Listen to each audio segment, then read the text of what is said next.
Okay, any questions?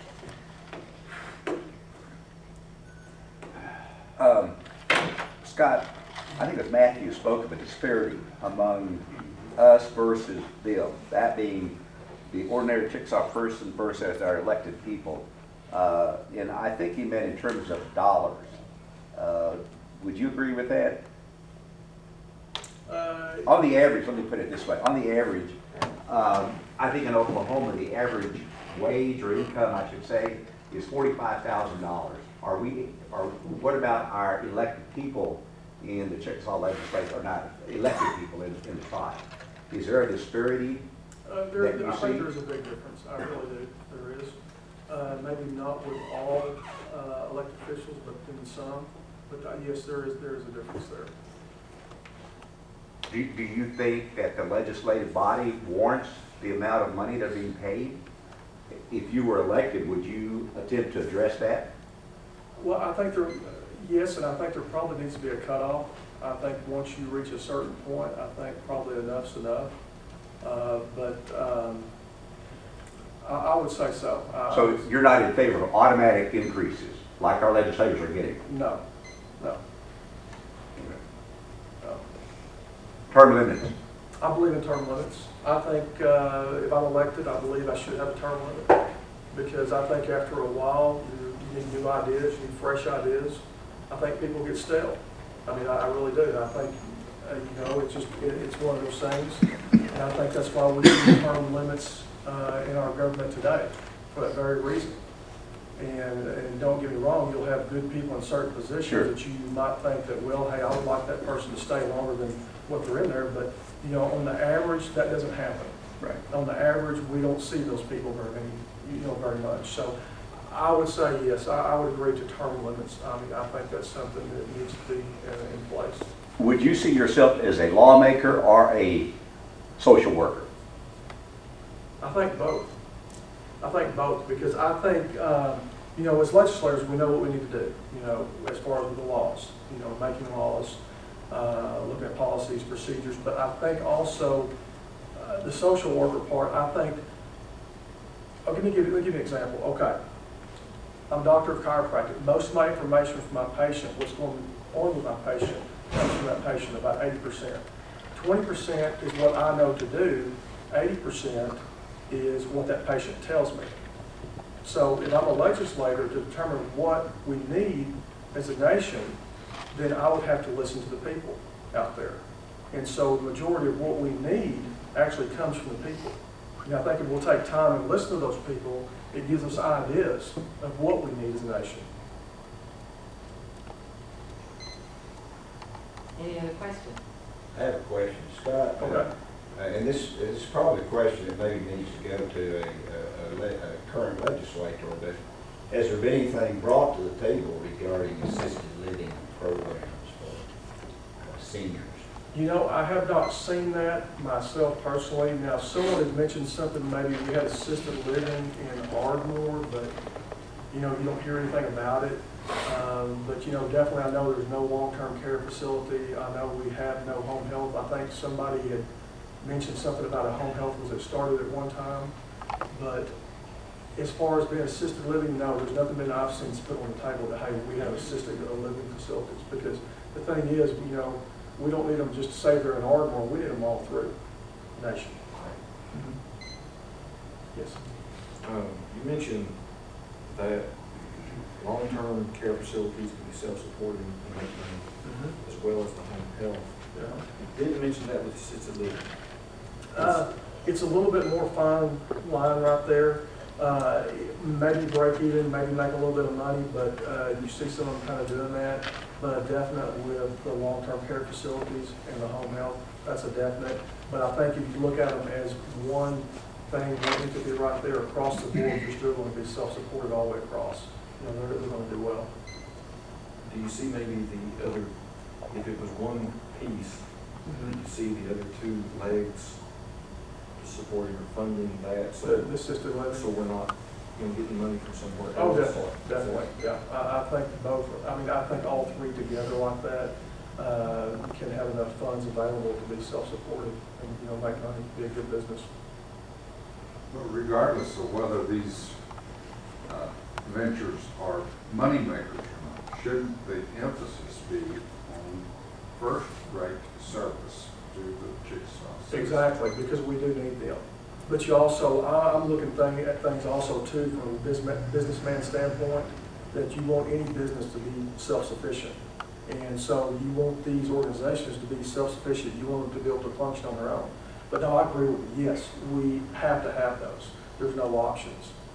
We have a river of money, it seems to me, that coming in from the gaming and some of the other business operations.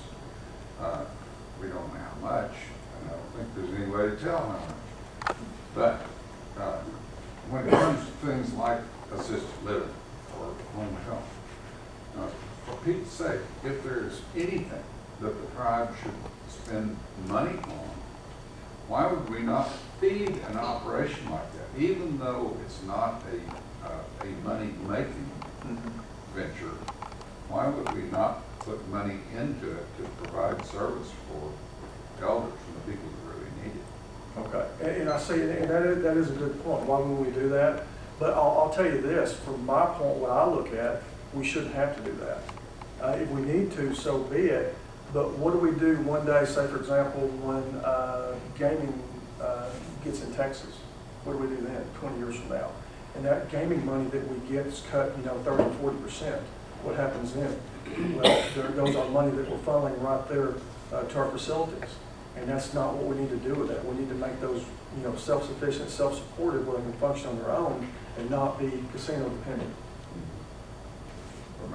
My point is that you shouldn't put so much emphasis on a venture like this being self-supporting that you don't provide the service out there. Right, no, and I agree, the service needs to be provided, yes. At all costs, the service needs to be provided. But like I said, I'm looking at it from a business standpoint, just like I do any of my facilities. We have we have a home health physical therapy, or physical therapy in my clinic, and those have to be self-supported. I don't want one facility being dependent on another. But I understand what you're saying, yes. At all costs, that needs to be in there, yes. But what you would want those facilities to be is self-supported. Because like I said, if we're pumping the money into them for the casino, and that gets cut, the revenue does 30 to 40% one of these days, then those facilities start slacking, and we don't want that.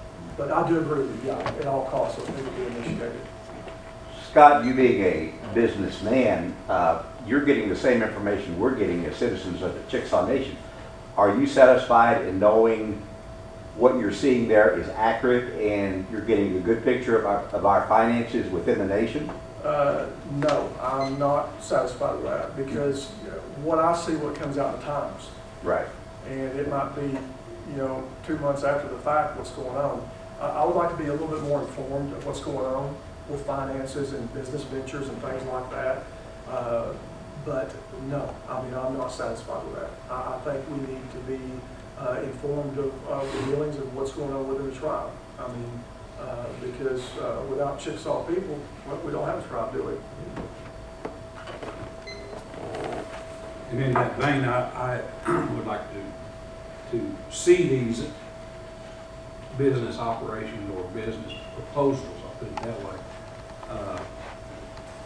before they're enacted. There's some things just like we were talking about the Chickasaw ballpark. No one said that just came out there. There was nothing. It was never asked, well, should we spend this much money to do that? In my opinion, no. Right. But these things are just coming up, and they're acted upon, and we never know anything about it till after the fact. Would you support knowing that putting this information out publicly before these things happen? Yes, I would. I also think too that I think even before these things happen, I think as a responsibility of a legislator, I think we should be able to tell you what's going on, give you ideas what's going on within the tribe, what things that we're doing, so you know and you're aware of it. Because like I said before, I was talking about this the opinion of Chickasaw citizens, that's what counts. That's what makes us grow, that's what makes us thrive. So, no, I agree with you. Were you able to avail yourself of the Chickasaw business benefits when you opened your businesses? No. No, I did not use those. That was strictly done on my own. Is there a means right now that an aspiring entrepreneur could go to the Chickasaw Nation and get help? You know, I am not sure. I'm not sure if there's not, there needs to be, because, I mean, we have a lot of Chickasaws out there that, you know, are in situations that they need just a little bit of help, a little bit of a push to get them going. And because it's tough these days, small businesses, it's tough to have a small business. I mean, small business, of course, everyone knows what runs this country, but it's tough. So I don't know if there's anything right now that the Chickasaw Nation has, but I think there needs to be. I think it would help a lot of people. Scott, I live in Tishomingo, and I see a group of landscapers there called Wilkins out of Sulphur. They're not Chickasaw, they're not Indian. Do you think a business of that nature should be Indian if we're going to bring an outside contractor when in fact we've already got groundskeepers galore throughout the Chickasaw Nation? Shouldn't it at least be Indian? I think we have to, I think we need to look at Chickasaw or Indian-based businesses like that. If they're available to us, I think we need to use them. I mean, I think it's very important because, like I just said, small businesses, it's just tough to make it. And that would help a lot of businesses. And you do see that. I have some people that come to my clinic that run small businesses and they're Chickasaw, and they do not get any Chickasaw work. And you know, we need to pick people up like that and give them work if it's in those areas and we can use them.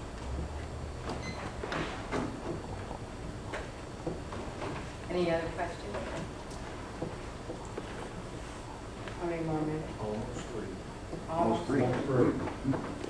I see these programs that the tribe has for youth, and then they have programs for seniors, but you leave this middle portion out of you know, these families, these parents of these kids that are trying to, you know, they're trying to struggle in this economy to keep their kids in school and try to get them through college. But there's very little out there to help those people.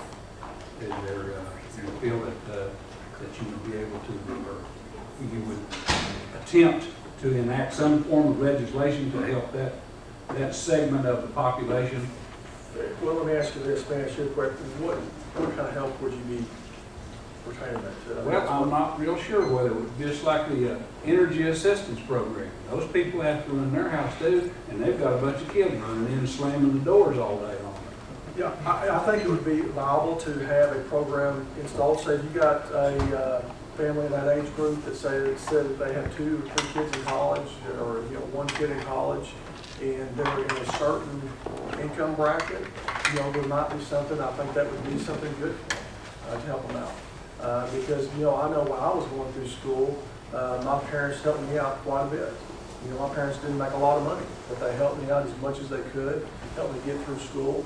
So yeah, I would say that would probably be something good, good program to do, to try to help the parents out in that bracket right there, especially when they're trying to help their kids go to school and there's multiple kids.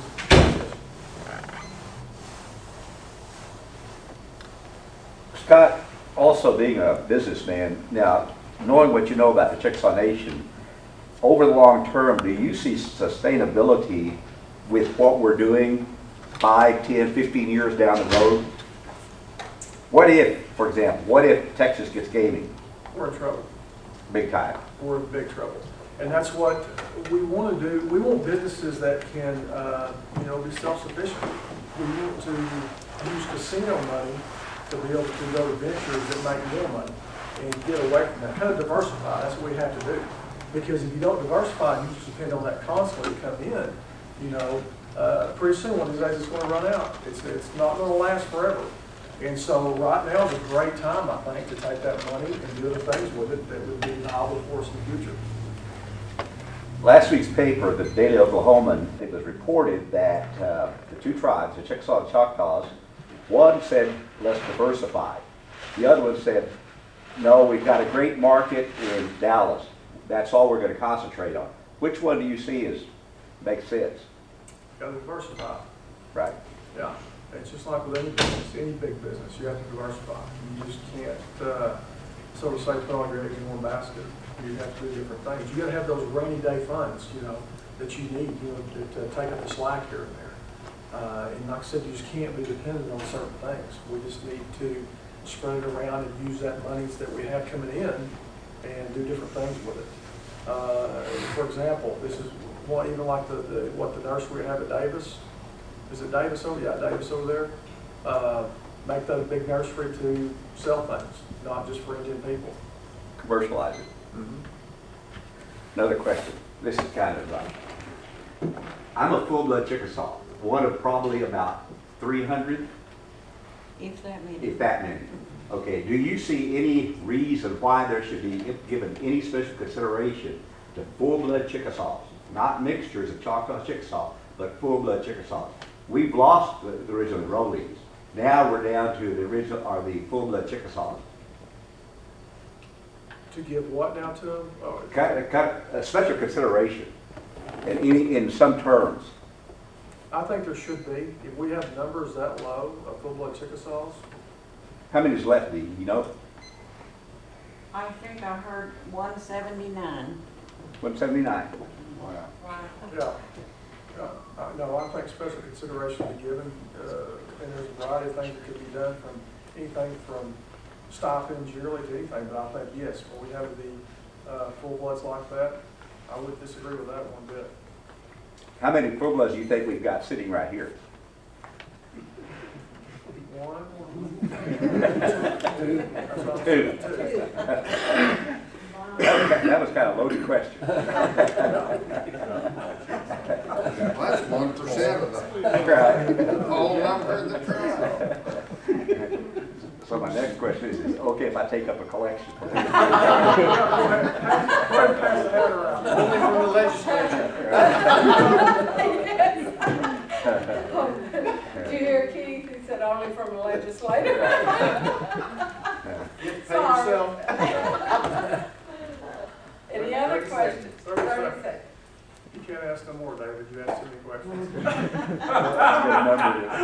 That's right. You're right. Term limits on the question. I'm just kidding. Go Uh, ahead. Anybody else? Anybody else? I can ask another one. Go ahead. We have some elaborate buildings being built, and you live in Tishomingo, and the quality, the money is being spent on the buildings, but what's your opinion, Scott, about having, for example, in Tishomingo, 21 examination rooms in a clinic when you can go into the waiting room and there's hardly anybody there ever in the waiting room? How do we justify those things? Well, it's not practical. If you don't have the patient population to get in and fulfill those rooms, it's not practical, just like my clinic. You've got to make things practical. You have to run that like a private practice. So if you've got 21 rooms, you should have lots of people rolling in and out of there. You should have lots of docs for that. You can't have doctors, of course, seeing, 7, 8 patients a day. It's just not practical. But, you have to see a lot of people to justify that. You really are.